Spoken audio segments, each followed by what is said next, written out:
right, so today's show is going to be largely about updates. Not entirely. We'll get into some other things as well, but there's a lot going on, and I want to make sure you're in the loop on this as I try to, I always figure out how best to make use of media, social media platforms, and whatnot, not only to get the gospel to you, but to others. I took a cue from Pastor Brian Wolfmueller, and for the annual pastor's report that I'm preparing for St. Paul Lutheran Church in Rockford, Illinois, this year, I went and started cataloging and trying to find information about all the what we would call extracurricular activities that I do online, trying to show what actually comes of it.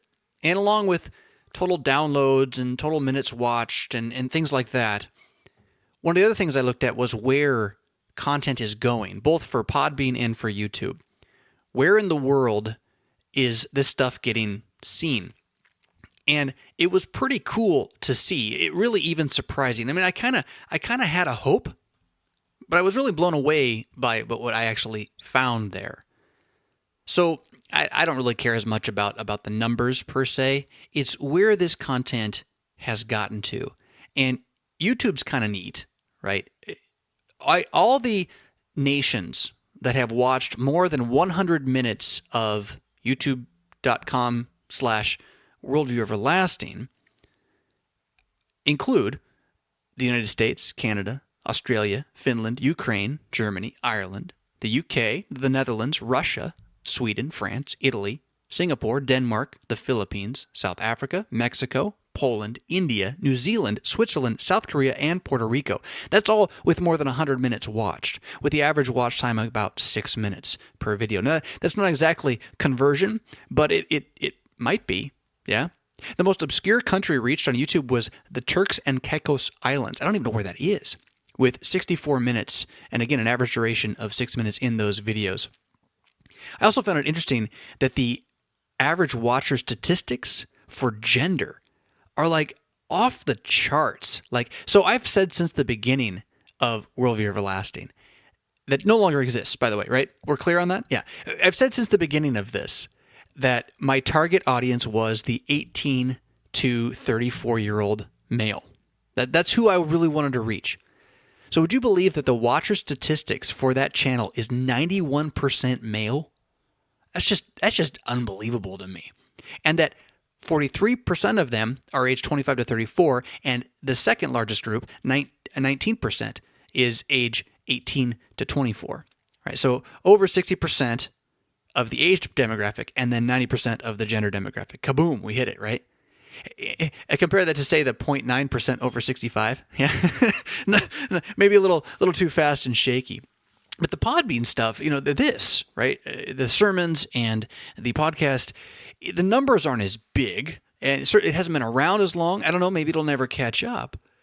But it also reaches some really cool places. Now, if you do want to know, what is the number one downloaded episode this year, right? And even though it was an episode we recorded last year, it's still number one this year.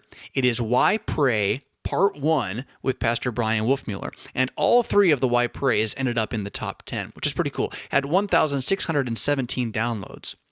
Well, I'm also pretty excited that even though it wasn't number 2 or number 3, one of the sermons is up there.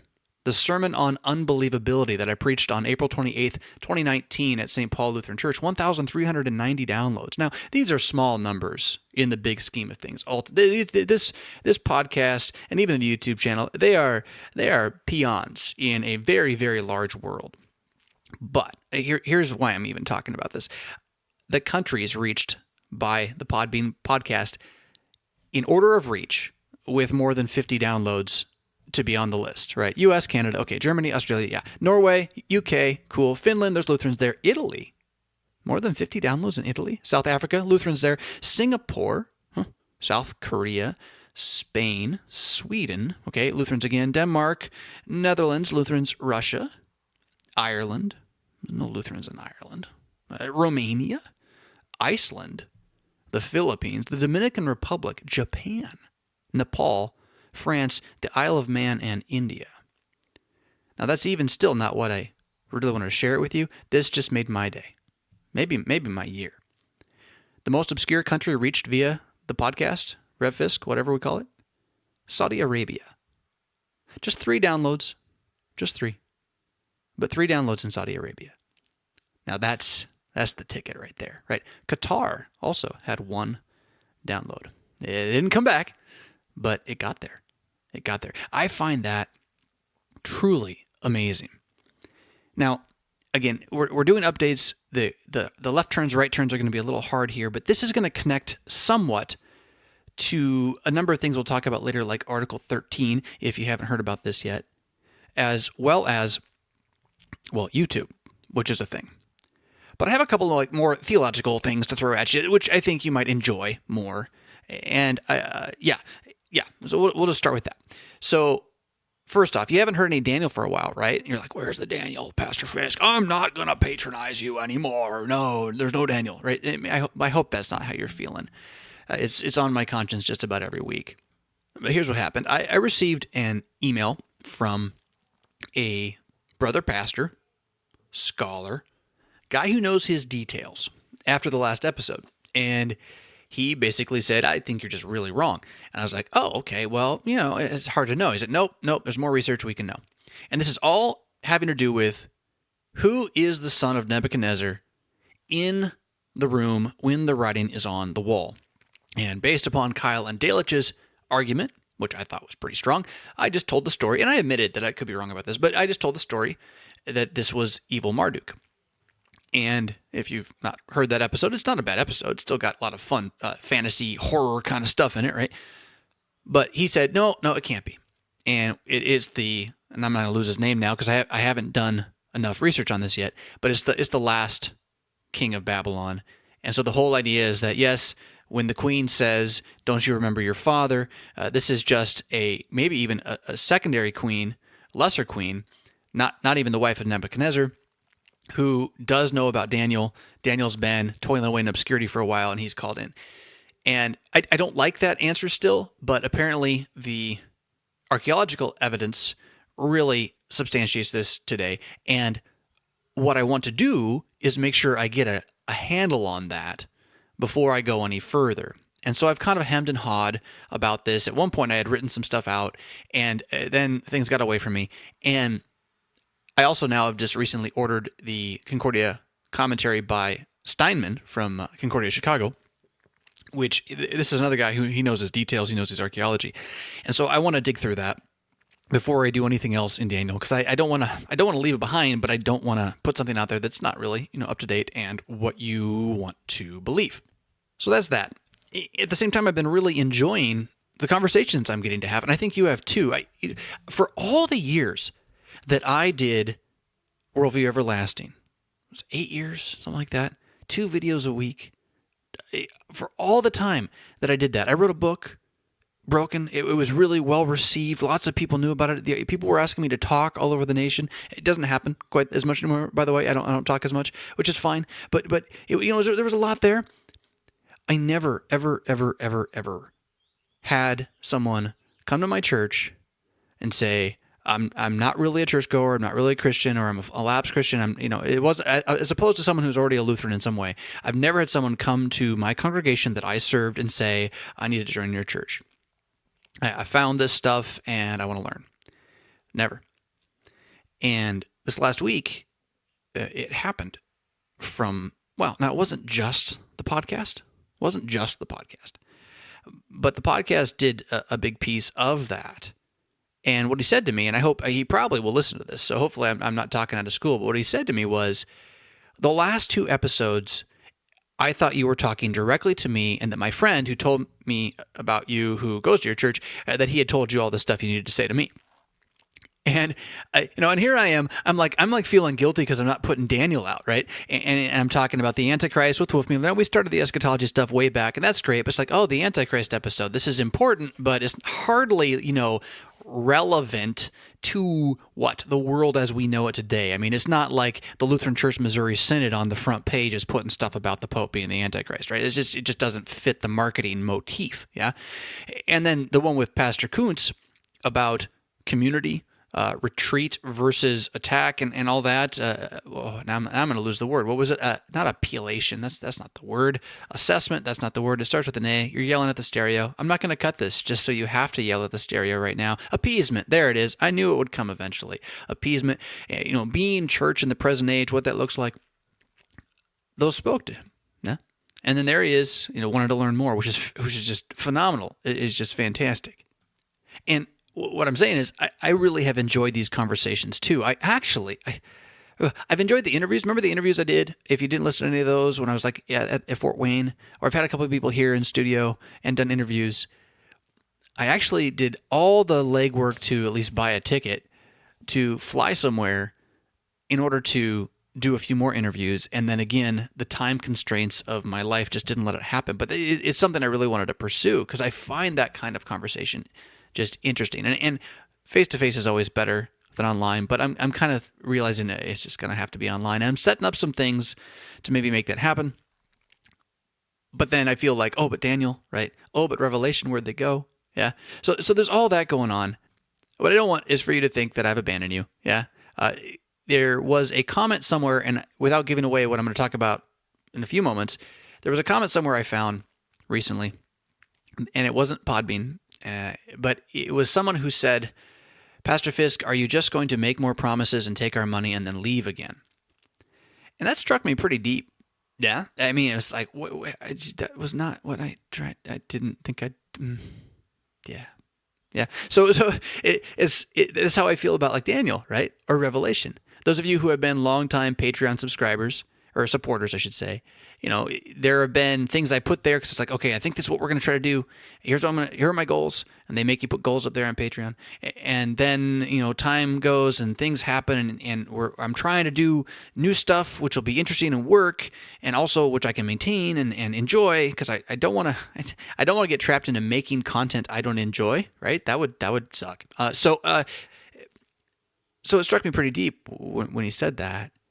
And it betrays a number of things that he doesn't know about where this happened in the context of what it was and all this kind of stuff, especially if you're going to talk about Worldview Everlasting and what went on behind the scenes and the closing of that and how that was really a necessary thing on a number of levels and all this and how none of the money was taken in order to take the money.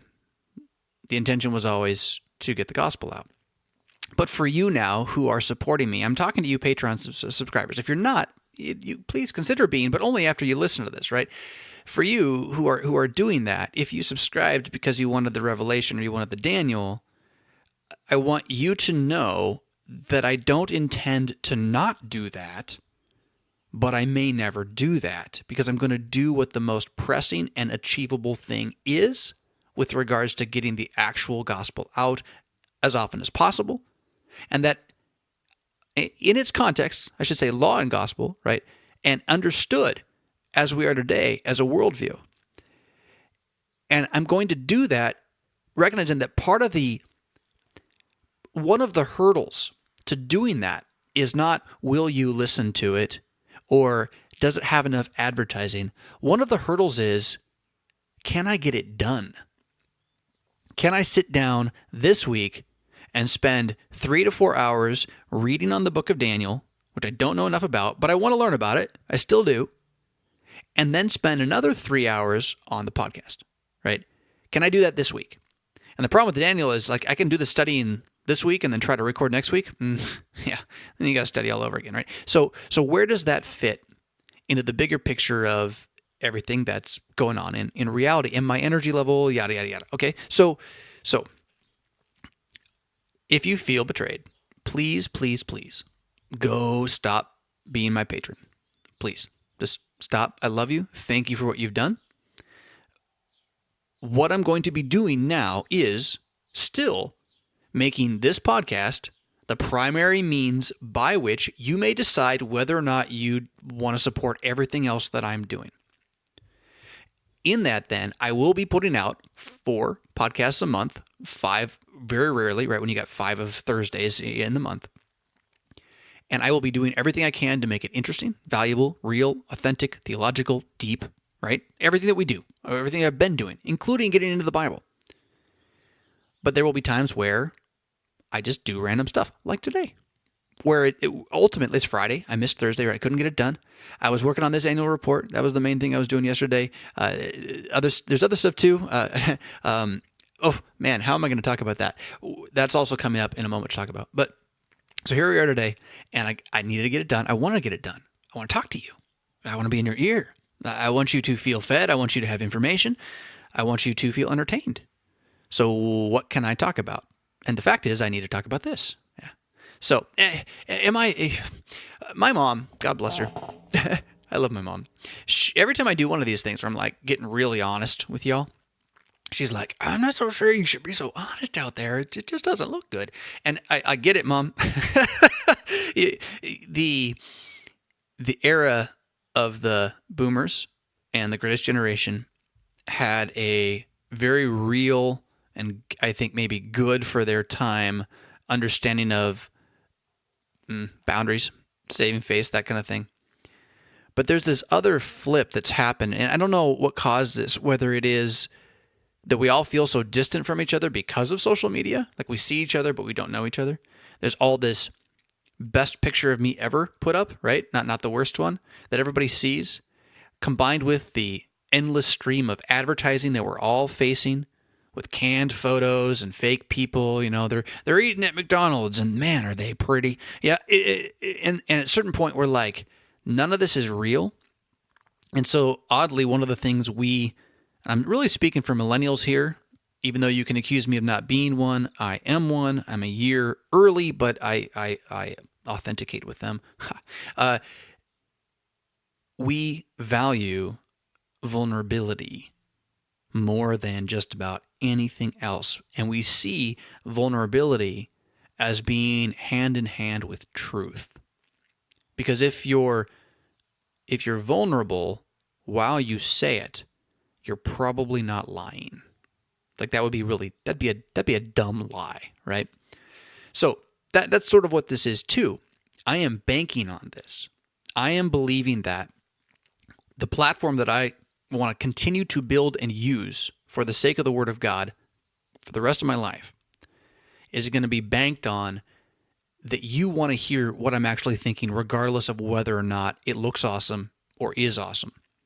Because you believe that I am trying to think in the present age by means of the Word of God.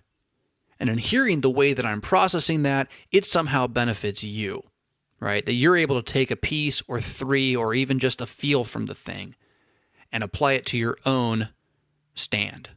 Yeah, your own battle. So that's what you're going to patronize me for, if you're patronizing me, please. And if not, God bless you. I had no hard feelings. No hard feelings. So, changes. I'm not taking a call anywhere. Shh, not happening. That's not it. Nope.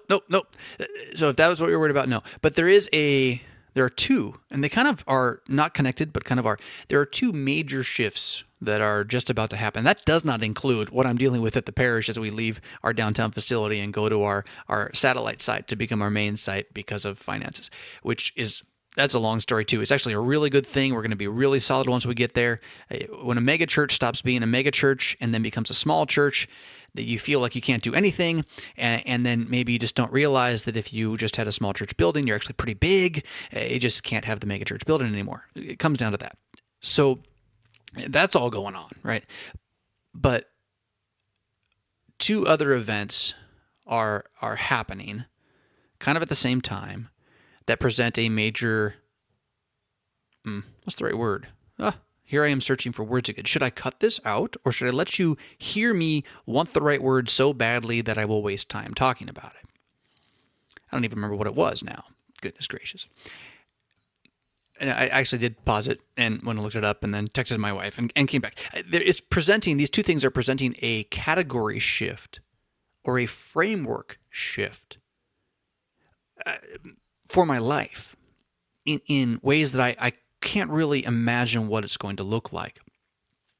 And I am going to have to tell you what they both are, although one of them I'm not sure I'm supposed to yet. But I don't know how else to do it, and I want to put the best construction on the entire thing. I want it to be clear from where I'm standing that there is no negative hard feelings in this thing. So I'll just do that one first. Yeah.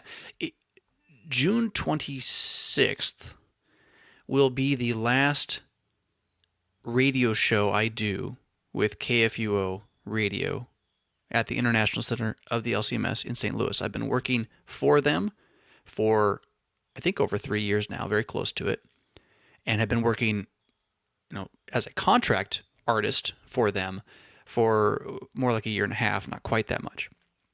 And that means 5 days a week, Monday through Friday, come rain, come shine, come vacation sometimes.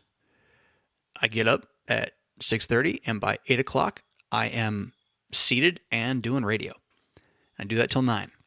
I do it when I travel, all that kind of stuff, right? It was the clock. It was absolutely clockwork, right? You think going to work is on time, but like, no. Like, on time. Yeah, always. And that's not all bad. It wears on you. I'll say that after a while. It really does wear on you, especially if you're trying to do other things at the same time. Although, I chose to try to do other things at the same time, and I do think it is still possible to do other things at the same time. So it's not as though being a pastor is the problem. It's not that I didn't have enough time as a pastor, right? And I'll come back and try to talk about my own quirk in this. I'm going to write that down, actually, not enough time.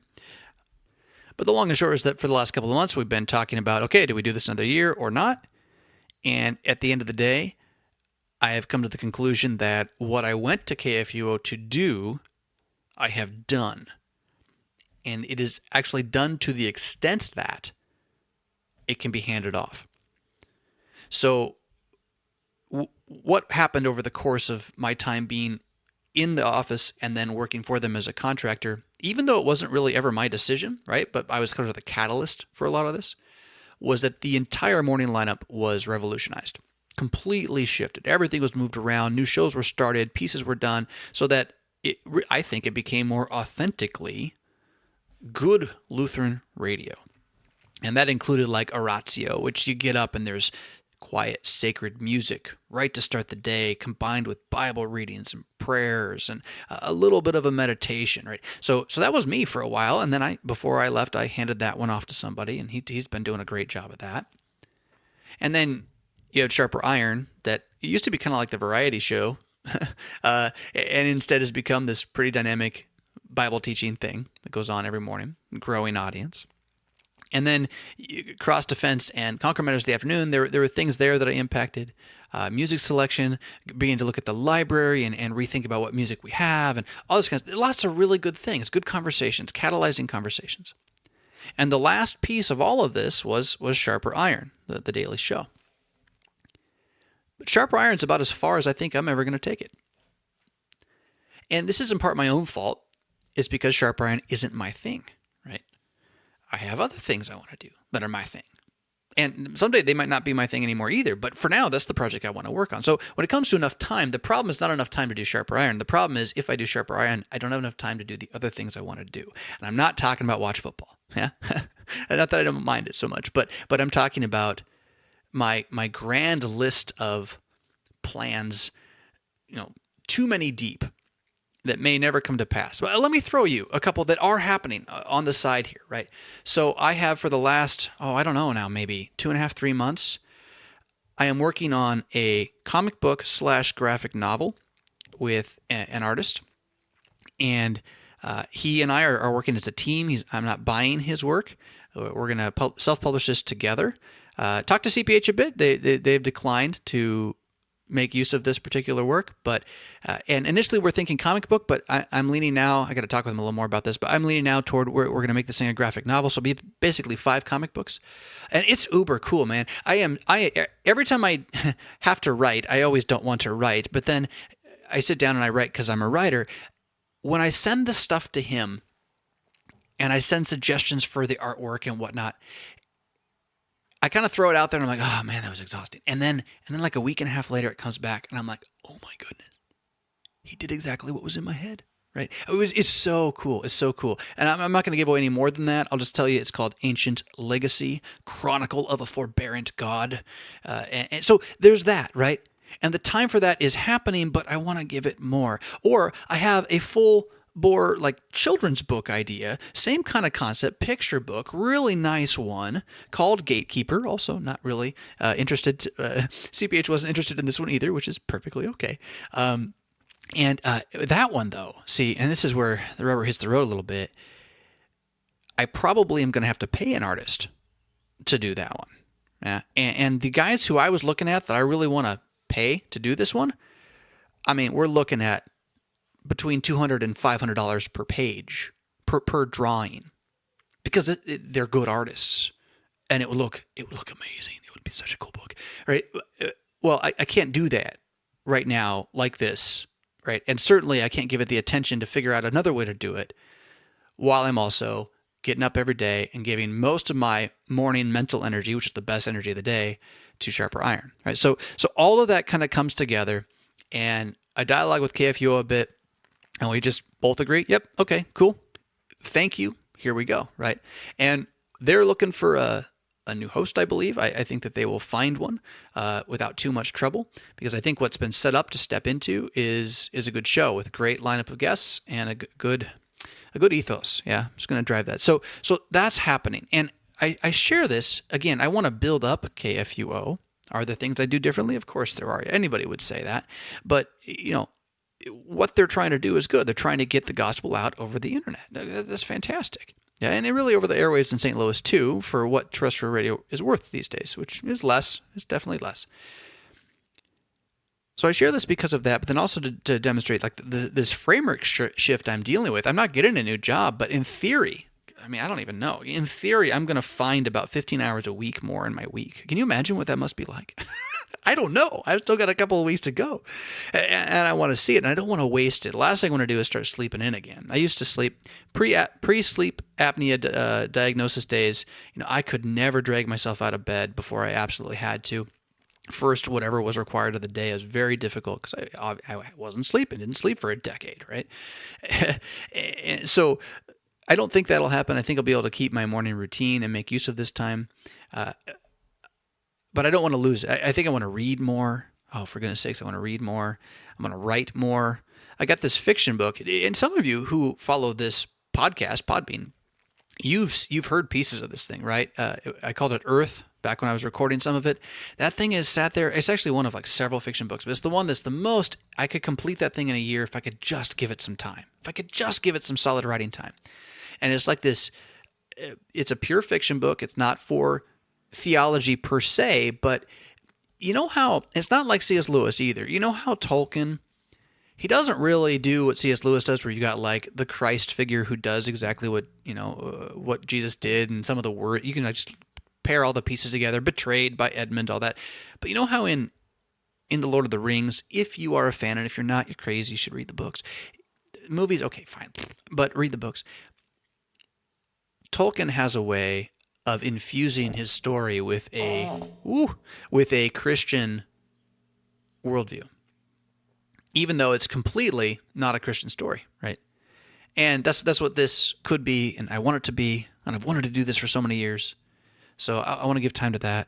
So, framework shift, right? How do I even begin to think about making the best use of 15 hours of my week? That is suddenly going to just open wide up.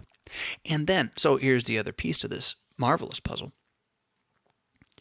Through a number of dialogues with another organization, Lutheran Public Radio, and some research on the internet regarding YouTube content, YouTube rights, YouTube laws, we came to the understanding, Lutheran Public Radio and I, that I could procure from them, mostly for not much, right? I could procure from them the YouTube channel, youtube.com/RevFiskJ, which has my name on it, right?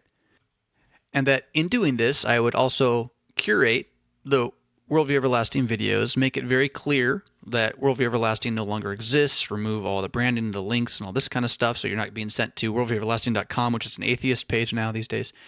So I that's all done now. I fixed all of that, removed all of that stuff.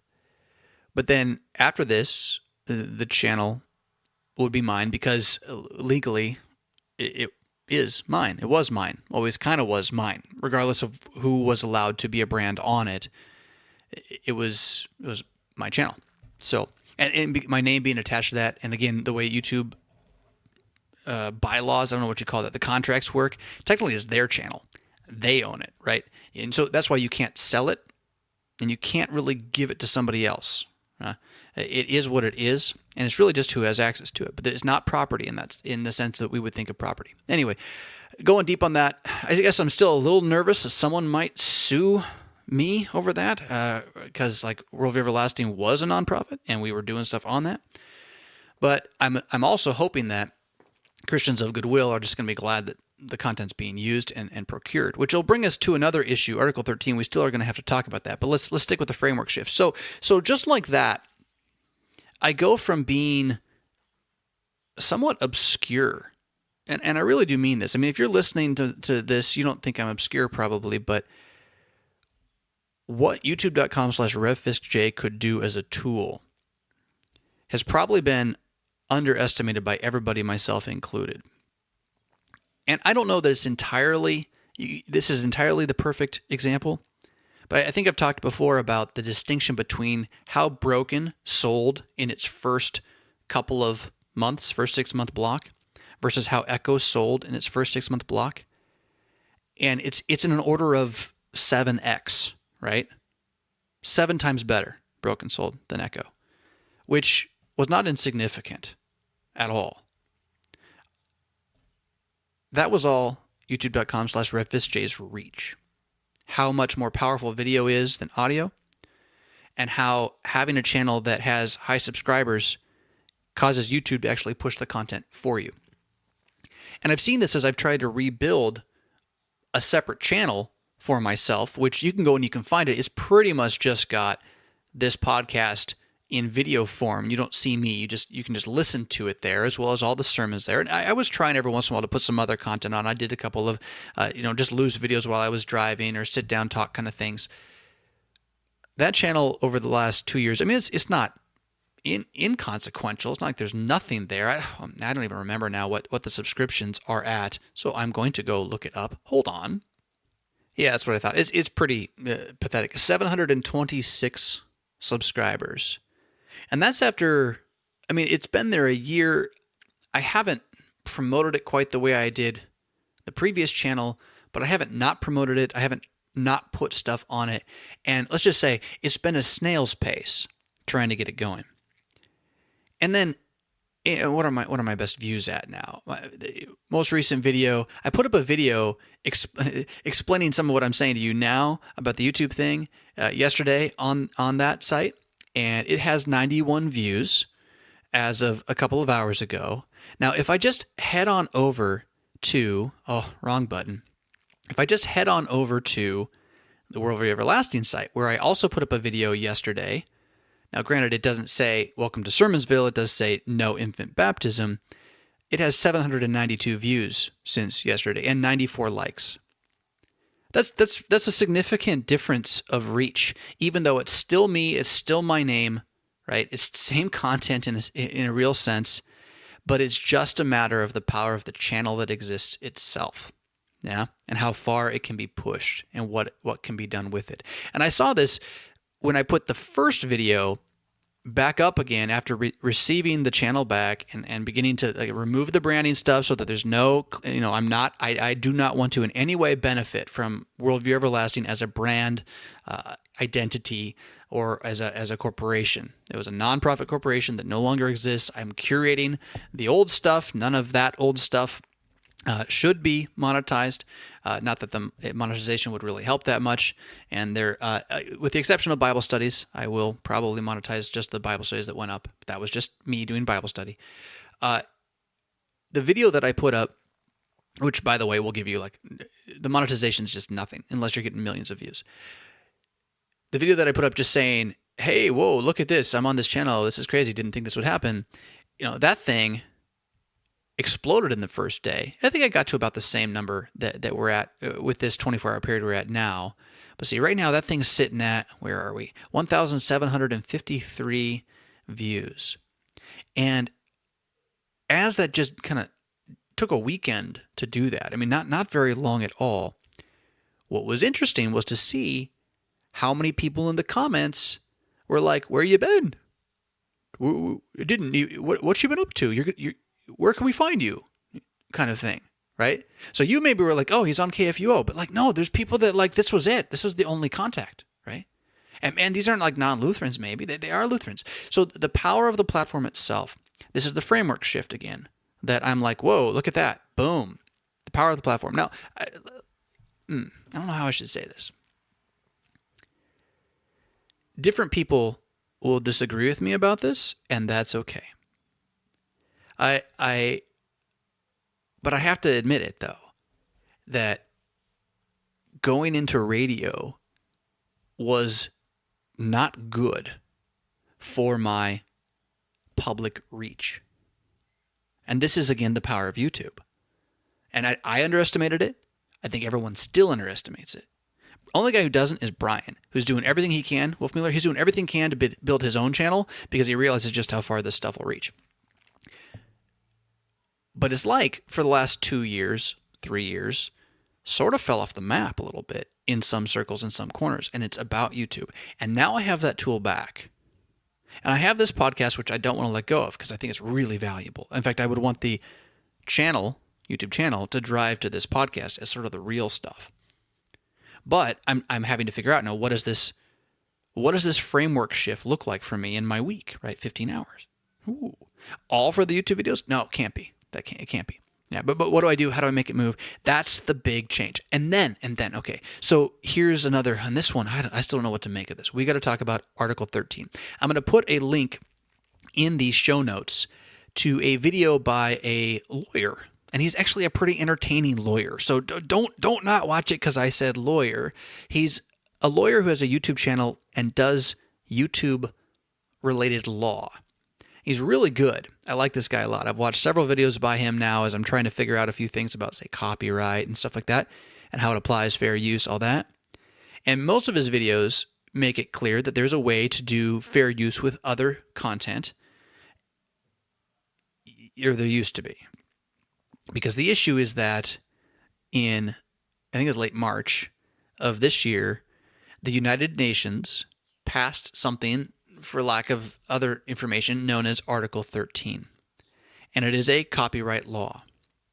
But it is a particularly diabolical copyright law in this way. It has made it possible within the countries that adopted it, the European Union, for individuals who own copyright of something, say a song or a movie, not only to sue the person who made the video, which they could do already, but to sue YouTube. Yeah? Which, by definition, means YouTube now has to put the hammer down, like hard. Because they're not going to give up the market of Europe. It's too big. It's how they make money. They're not going to back off from that entirely. What they've said they're going to do, and it's going to take 2 years to implicate or to actually do this and put all this into place, although apparently France is trying to get the law into action this summer. What YouTube's going to do is begin creating what we might call like a deep purge algorithm. They're going to be excessively safe with their computer learning as it looks at and moves through video content that's uploaded to YouTube, which means this, ultimately, along with things like censorship that is going to happen. It means that the likelihood of a video being flagged for copyright infringement is going to go up. It's going to be more likely, okay? And what that means is that any content that previously was uploaded that has copyrighted material in it will be at jeopardy for being flagged. Now, I still don't know everything about, and the information's a little bit sketchy on what that means from YouTube's perspective. With some things, it just says blocked in some countries, right? Whether it'll just be that. And that already happens, like say with the Philippines, if you have certain music, the sound gets turned off. With some things, it actually doesn't let you show the video at all. And that also is again, just a flag. And then there's these things called copyright strikes. And these are where you are being accused a little more officially by someone else about making use of their particular content. So it's not just someone says, hey, that's content, but it's like, this is my content. And I'm saying it's my content. And this is where it gets really brutal. 3 strikes, you're out. If you get 3 of those that are real, your YouTube channel is gone. Absolutely gone. Okay? Can you start another one? Maybe not even with the same Google account. I don't know. I don't know how that works, but it's just gone. And can you see where I'm going with this? If you're familiar with Worldview Everlasting and what it was and what those videos were. Now, I wasn't really I was trying to use fair use, right?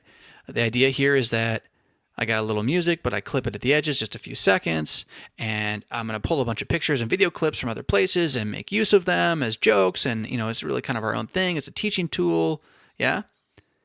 But now all of that is potentially at risk, yeah?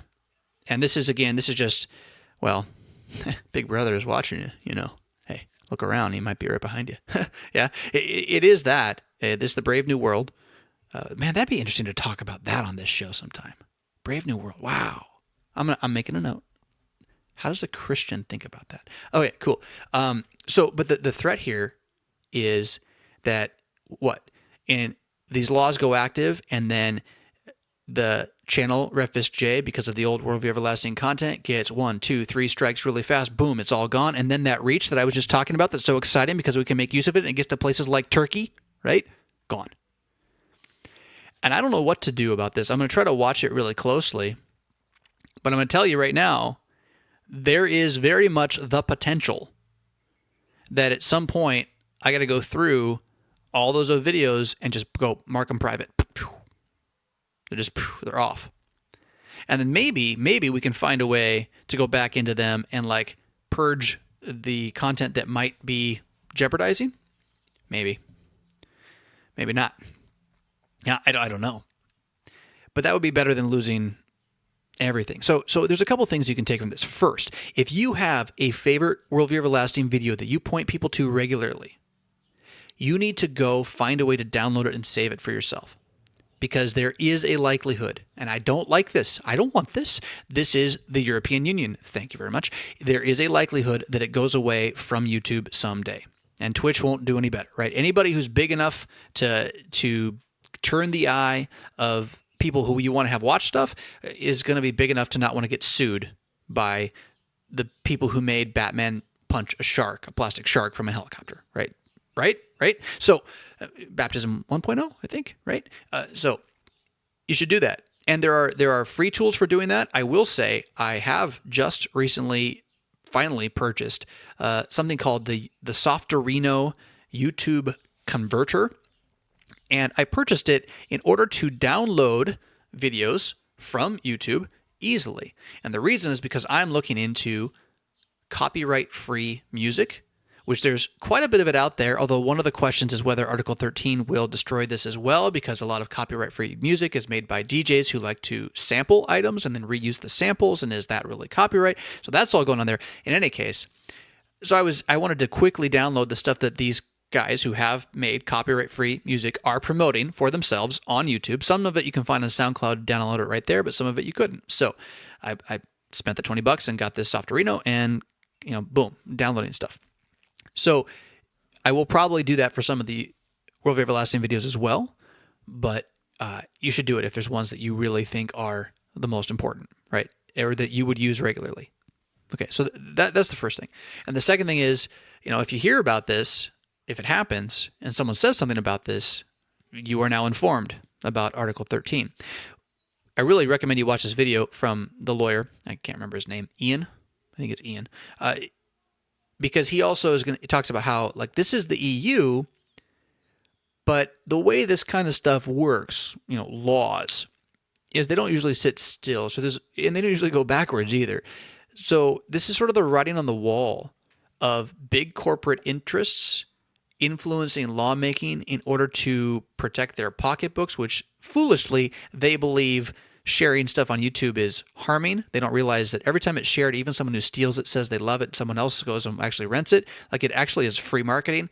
That argument has been made in the schools, and nobody who works in big old media believes it. For some reason, I don't know why. They could actually make use of it. They could be 10xing their reach by making use of it, but they don't. So anyhow, this is coming not only in Europe, but also in the rest of Europe eventually, probably. And then the likelihood, possibility, is that it hops the pond and it's over here as well, right? And so I don't know that the law, Article 13 in Europe, will do anything more than remove Worldview Everlasting videos from play in Europe, right? I don't know that. And if the U.S. never goes that way, maybe it's fine, but I just don't know. I just don't know. And with that, then again, the moment I see one strike show up on the channel, that's like an actual strike, I am going and I am getting rid of, privatizing or deleting everything that is not clearly not going to get more strikes, because it is not worth losing the channel. It is just not worth it. And again, so I'm telling you right now, go get active. Go buy yourself some Softorino and just start downloading it if that's what you want to do. Because we can't sell it, and if YouTube decides to do it, it's their platform. It's theirs, right? Someone else was saying, I think it was this lawyer in another video, like, so you're like going to complain, oh, YouTube, that's not fair. Why would you do that? And they're like, you're mad how we have rules for the platform that we built with our money and let you use for free and sometimes pay you for? Really? You're not going to, no, you can let us tell you how it is. Yeah. So that's Article 13 update. Something that you need to know about. Huh? But let's go back to the happy here and the framework shift and being able to see this platform as something that can reach all over the world.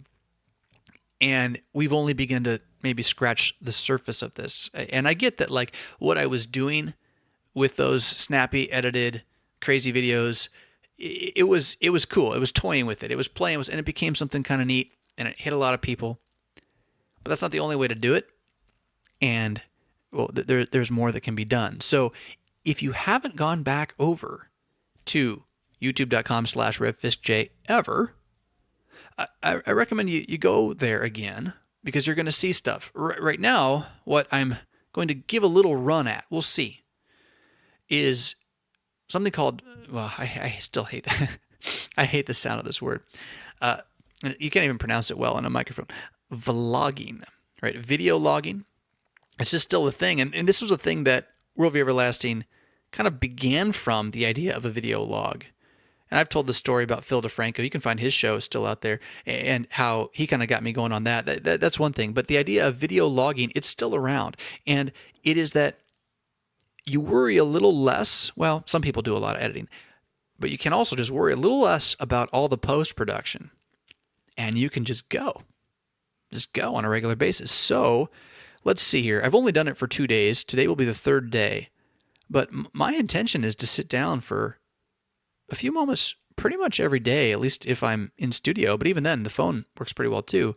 And we're just going to do something. So yesterday's, again, was on infant baptism, based on a comment that I got somewhere. And man, I got heated in that one. I was a little fiery. And the one before was just talking about vlogging and the idea. Today, I have a link somewhere. I don't remember. We'll figure that out when I'm done with this. But if you like the old stuff, I'm curious what you think about the new stuff. Something tells me it won't be the old stuff for sure, but it might be exactly what needs to be right now, because the pieces are just converging a little too conveniently to not see this as something to be thankful for, that is maybe even got a little oomph behind it. So I'm excited. I'm excited for July, when I will have this time. I'm excited to start doing some toying with it now. I'm excited about the other projects I'm working on. I mean, I didn't even barely scratch the surface. Hold on. I'm going to get the list. Oh, I'm not even going to pause it. As I get the list, have you heard of Everbook? If you haven't heard of Everbook, you should go to everbook.com. That will be a project that Pastor Brian Wolfmueller and I are kind of working on the side. It is the answer to information management. And I say that I mean, I didn't think it up. Brian thought it up. And this happened when we did the Why Pray episodes. Man, it was that conversation. Like, he's got this thing with him that looks like a piece of like dirty leather with a strap around it. And I'm like, what's this? And he goes, oh, it's this thing that I figured out to like manage everything. I'm like, really? Show me. Because he and I have gone back and forth on getting things done and time management all the time. We kind of, we're geeks about it a little bit. And so he shows me, and like within a day, I had ripped the pages out of one of my journals to create a dirty leather cover, and started working on my own approach to this thing. And finally, I'm like, Brian, are you going to do anything with this idea? Well, I thought about trying to make something and sell it, but I decided not to. Brian, you're crazy, man. This is going to help people. So Everbook has come out of that conversation, and Everbook is a tool for, again, paper, analog, information management, unlike you have ever conceived before. Totally customizable, and oh man, reliable. So there's more information at everbook.com. That'd be a side project. So I'm reaching for my Everbook, and I'm opening up my projects folder. And I probably haven't done as good a job at this, but I'm grabbing my RevFisk bundle, where I'm putting like all the stuff that I think I want to be working on side project wise. And I've already talked about Gatekeeper, and I've already talked about, well, Earth, which is actually Soul Renders is the working title for that book right now. I've talked about Ancient Legacy. There's a bunch of other books on file, and it tells me where to go find them. But then the other one that's really in process, God, it's so close, is a Book of Hours. This is a daily readings prayer book that is intended to be simple and usable. So I was really excited when Concordia Publishing House brought out the Treasury of Daily Prayer. I thought, man, that's a cool resource. I bought one. $50. Okay, sure, fine. And I'll pray every day, right? And then I used it. And while it is certainly valuable content, it is, the way I would describe it, unwieldy. Length has something to do with it. It's also just a giant book, right? So in my life, pastor as I am, doing radio every morning as I am, I don't usually have the time to sit down for 45 minutes to do my devotions. Yeah? And I still want to do them. But what I really need is a way to do it in like 5 minutes, 4 maybe. Because then I can't say, oh, I don't have time for this, right? I can say I don't have time for 45 minutes today. It's really easy. To say I don't have time for 4 minutes, that's a little harder. And what if we did 4 minutes 3 times in the day? Morning, noon, and night. Now you got 12 minutes. Okay, that's a quarter of 45 minutes. And I actually do it every day rather than only once or twice a week. So now you got what, 90 minutes, and then every day at 12 minutes, 70. You're almost there. You add that up for the whole year, and boom, you're reading a lot more Bible. And so the Book of Hours is a concept for doing this, for having a small, portable book that allows you to do 4-minute devotions morning, noon, and night every day of the month initially. Yeah. So that's in process. I have a hard copy, and I'm going through, and I'm working on, like in the book, I'm actually editing by hand or making notes about edits to typos is one thing, but then because of copyright, yay, copyright, you can't print the Bible. So cool. I'm making use of the King James Version, which is actually quite lovely, and I'm not going to change much of it, but every once in a while, there is a word. This is one of my favorite examples. The word froward looks like forward, almost spelled like it, just flips the O and the R, which means naughty. Yeah. And man, the translators like that word. They use it a lot, and it is just an awkward word. So it's like, okay, we can shift that slightly. So there's that kind of thing that's happening. But that's in the works. I hope I can get that done by this summer. That extra time, we'll see if we can get there. So I'm looking through my... Ooh, I had this idea too. Because while the Book of Concord and the documents therein are the ones that are published by CPH are copyrighted, right? And so they're limited in what you can actually use them for. The old Triglav edition, called Taproot sometimes, is not. It's public domain. And I was, the genesis of this is that I want to start a men's group for my congregation. And like, here's like this, oh yeah, men's group. Let's get together. What are we going to do? We're going to read a book. Okay, because men have lots of time to read these days, right? And so we'll read a book, and once a month we'll get together, and then we'll talk about it. And I'm like thinking it through. I'm like, no one's going to actually read it. And then I'm going to have to sit there. I'm going to have to read it for them during the thing, right? And the idea would be to get together like at a pub, but then to have that read it, that's not going to work. We need to actually know what it said. So I'm like, oh, wait a minute. Audible. There's this marvelous tool called audiobooks, where even if you don't like reading books, if you just can listen to the radio, you can actually read a book a month or more, right? Audible. So I go look at an Audible, and you know what's not on Audible? Lutheranism. There's none. Yeah, you can find a little Protestantism, Courage to Be Protestants there, but not much Lutheranism. So I had the idea, well, what if we just got the Large Catechism into an Audible book? How cool would that be? Just that. Let's just start there. And we have a public domain version. So I started doing the looking into what the Audible requirements are. And there are some limitations, even with public domain stuff, but it's not beyond being worked around.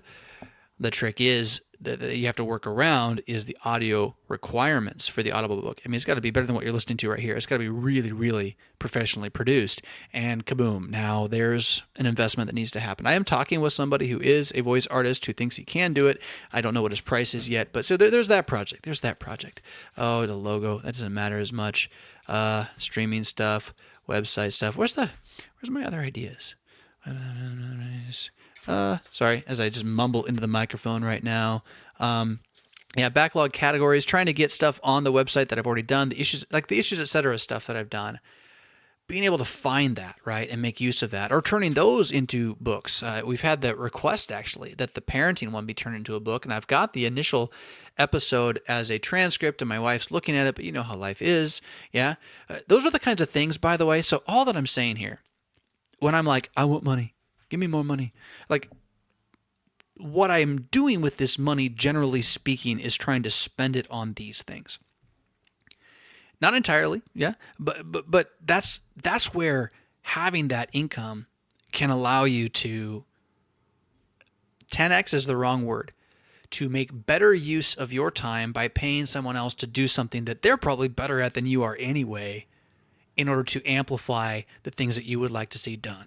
Yeah. And I was kind of hoping there'd be a way to see that happen faster with, again, talking with KFUO. Maybe there was a way, but nope. So it didn't work out, and that's all cool. But now, again, when you do subscribe and become my patron and support this podcast with $1.25 a podcast, that's something. It's good. If you can do 5, that goes really far. You out there doing 20, dear goodness, thank you so much. The more that we can build that up, the more that I will have the tools to push these other projects out. Yeah, because there's more. These are just the ones that I'm like supposedly working on right now. Right? I have tickler files of things that I want to do later, and ultimately, all I really want to do is write. That's the one thing I can never quite get to fast enough. But step back. The framework shift, I think, is going to enable a lot of these pieces to maybe come into place. And I don't think I'm making an apologetic here, but I am saying that your support on Patreon is valuable for that reason, for these reasons, that the content which will come may take different forms, that I have got to find ways also to inspire myself to keep doing these things. But the goal is never to take your money and run. The goal is to pay the worker his wages, sure, fine. The goal is to do more good. To do as much good as can be done with the very limited amount of time that I have. I hit 41. It's not old, the old people tell me. But it ain't young, the young people tell me. It's over the hill. I remember those black balloons for my dad's birthday. Yeah? So, and in this, this last year, I've found a couple of interesting things. I had some issues with high cholesterol, some issues with high blood pressure, definitely some issues with weight gain again. I'd gotten down, and I was creeping back up. Asking about how good is my heart as I watch my friend, Aaron Wolf, just a couple years older than me, have his heart stop. And how much time you got. And what can you do with that time? You got to pick the most important project, the best project, the one that is going to have the greatest impact. And clearly that's first my children, and then second my parish. But even those things are just pieces of this Word of God reality that is encapsulating us. And we are literally inspired, inspirited to stand firm in the present evil age, making the best use of the time. And that's what I want to do. And what is money? Money is stored work and time. That's what it is. You take work and you store them in a piece of paper. But it's a contract. It's trust, right? It's just a piece of paper. But that's what money is wherever money has ever been. It's stored work and time. So what I am thankful that you do is you share a little bit of your stored work and time with me, that I might have more work and time to create more with what I think you value that I produce. I hope that's the case. And again, a big thank you to all of you who do that. We're at an hour. I wasn't even sure if I'd be able to go talk about all this today. I got one more thing to throw at you, because while we're on the errata episode, so someone else sent me a message about the word bull, right? Brian and I talked about this in the Antichrist episode, the papal bull, and where that word comes from. And because it sounds like, it's like a cow, right? And I did a little Googling on it and in the middle of the episode, and I got a piece of it, but I didn't quite get all of it. So it is kind of cool where it comes from, and I'm going to give you a word to help you remember it as well, right? So the word bull is Latin for bubble, okay? Bubble. And it's because when you would put the wax onto the letter to seal it closed and then stamp it with the seal, before the stamp came down, there would be like this bubble there, this bubble of wax, this kind of ball pushed up thing of wax, and you put the seal in it, and now there's the papal bubble, right? Bull. So that's where it comes from. And you're like, well, that's really obscure. It's not. We still use this word. If you go to church, you use this word every week. You walk into church and you look for the usher and you grab a bulletin. How cool is that, right? A bulletin. It's not a bubble, but it is an imprint on a piece of paper that is official. Yeah? There you go. Boom. The papal bulletin. And that's what the word ultimately means, the imprint. Yeah? So, cool. A little bit of errata makes it all kind of make sense. I'm going to link to the Article 13 video. I'm going to link to my baptism video that I did yesterday, and you can find other stuff over there. I'm going to link to Softerino in the notes as well. And I have a note here to make sure that I think about who might be good to talk to about the brave new world we live in, and actually the book by Aldous Huxley and what that has to do with where we are going today as Christians. That sounds so interesting. Thank you so much for listening. If you listen to this show, more coming. We're not done. You know how it should end. Rock on.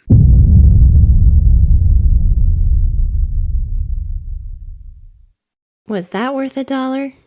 What about $5? Click the Patreon link in the show notes to sign up. Pretty please?